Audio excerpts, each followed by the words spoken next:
एक बार की बात है, एक गांव में रमेश और मोहन नाम के दो भाई रहते थे। बड़े भाई का नाम रमेश तथा छोटे भाई का नाम मोहन था। रमेश की शादी हो चुकी थी। उसकी पत्नी का नाम हेमा था। हेमा बहुत ही कुटिल स्वभाव की थी। वह हमेशा अपने पति से मोहन की बुराई करती रहती थी, लेकिन मोहन बहुत ही अच्छे स्वभाव का था। वह हमेशा ज़रूरतमंद लोगों की मदद करता था। वह जंगल में रहने वाले एक साधु को रोज फल व सब्जियां देने जाता था। एक बार की बात है, गांव में कई महीने तक बारिश न होने के कारण खेतों में सूखा पड़ जाता है, जिसके कारण खेतों में कोई फसल नहीं हो पाती है। फसल न होने के कारण उनके घर में अनाज की तंगी हो जाती है। एक दिन रमेश की पत्नी रमेश से कहती है, हमारे पास अब अधिक अनाज नहीं बचा है, जो था वो खत्म हो चुका है। इतना ही अनाज बचा हुआ है। इतने अनाज में हम तीनों का गुजारा कैसे होगा? दूसरी फसल तैयार होने में अभी कई महीने लग जाएंगे। क्यों ना हम मोहन को अलग कर दें, जिससे हमारा गुजारा आराम से हो जाएगा। फिर रमेश हेमा से कहता है, तुम सही कह रही हो।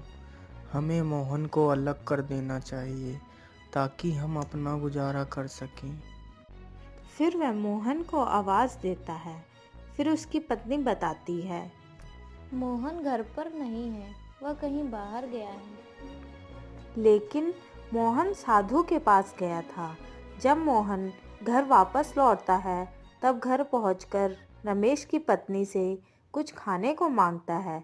तब उसकी पत्नी कहती है, आज कुछ खाने को नहीं है। जो अनाज था वो खत्म हो चुका है। अब मैं खाना कहाँ से लाऊं? तब तक वहाँ रमेश आ जाता है। फिर रमेश मोहन से कहता है, अब अनाज नहीं बचा है और ना ही इस बार फसल हुई है, इसलिए तुम्हें खुद अपने खाने का इंतजाम करना होगा। मैं तुम्हें पुराना वाला खेत देता हूँ, तुम उसमें अपना गुजारा करो। और ये घर भी मैंने बनवाया है, इसलिए तुम यहाँ नहीं रह सकते। रमेश की ये सारी बातें सुनकर मोहन बहुत दुखी हो जाता है और वहाँ से चला जाता है।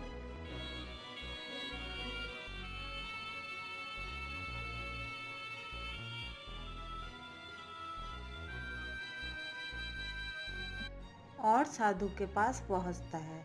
फिर उसे सारी बात बताता है। आज के बाद मैं आपके लिए कुछ नहीं ला पाऊँगा, क्योंकि मेरे पास खुद कुछ खाने को नहीं है और मुझे बहुत तेज भूख भी लगी है। मोहन की यह बात सुनकर साधु बोलता है, बेटा, तुम चिंता मत करो, मैं तुम्हारे लिए कुछ खाने को लाता हूँ।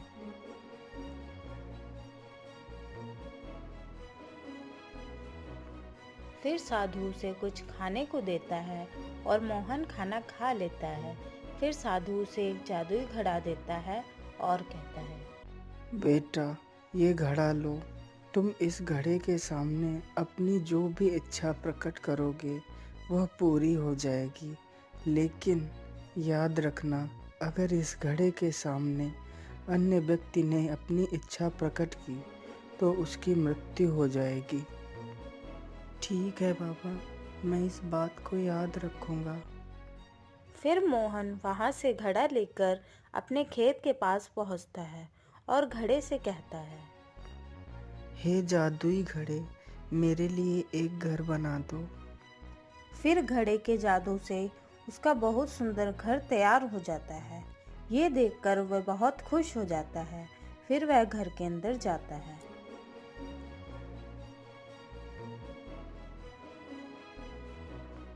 फिर रात को मोहन घड़े से कहता है, हे जादुई घड़े, मुझे बहुत तेज भूख लगी है, मुझे कुछ खाने को दे दो। जैसे ही मोहन खाना मांगता है, उसके लिए तुरंत एक खाने से भरी हुई थाली प्रकट हो जाती है। फिर वह खाना खा लेता है और सो जाता है। फिर एक दिन रमेश अपनी पत्नी से कहता है, पता नहीं मोहन इतने दिनों से कहाँ है, दिखाई ही नहीं देता। फिर उसकी पत्नी कहती है, हमें क्या मतलब है, कहीं भी रहे। फिर एक दिन रमेश को गांव का एक व्यक्ति बताता है कि मोहन पुराने खेत में रहता है और उसने वहां एक बहुत अच्छा घर बनवा रखा है और वह बहुत अमीर हो गया है। यह सुनकर रमेश चौंक जाता है और वहां से चला जाता है। घर पहुंचकर अपनी पत्नी को सारी बात बताता है।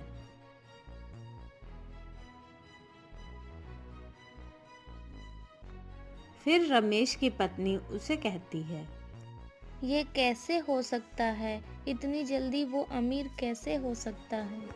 अभी कुछ दिन पहले हमने उसे अलग किया था। फिर रमेश कहता है, हमें जाकर पता लगाना होगा कि वह इतना अमीर कैसे हो गया। फिर वह दोनों रात को मोहन के घर में देखते हैं कि मोहन जादुई घड़े से खाने को मांगता है। फिर घड़े से खाने की थाली आ जाती है। यह देखकर रमेश सोचता है, अच्छा, तो ये इस घड़े से अमीर हुआ है। फिर मोहन खाना खाकर सो जाता है। फिर रमेश घड़े को चुरा कर ले जाता है और सुबह होते ही उस घड़े से कहता है, हे जादुई घड़े, मुझे बहुत सारा सोना दे दो। जैसे ही रमेश अपनी इच्छा घड़े के सामने प्रकट करता है, उसकी तुरंत मृत्यु हो जाती है। यह देखकर उसकी पत्नी जोर जोर से रोने लगती है और कहती है, हाय हाय, ये क्या हो गया आपको, हे भगवान, ये क्या कर दिया आपने। फिर वह दौड़कर मोहन के पास जाती है।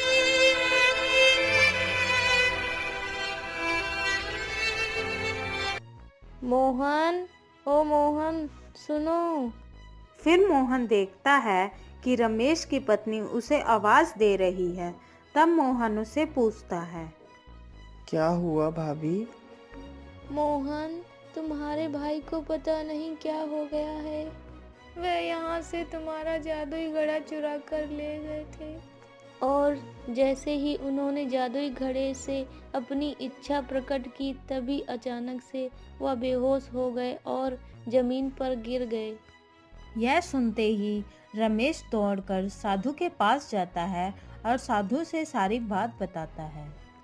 फिर साधु उसे बताता है, जल्दी जाओ बेटा और उस घड़े को अपने हाथों से तोड़ दो।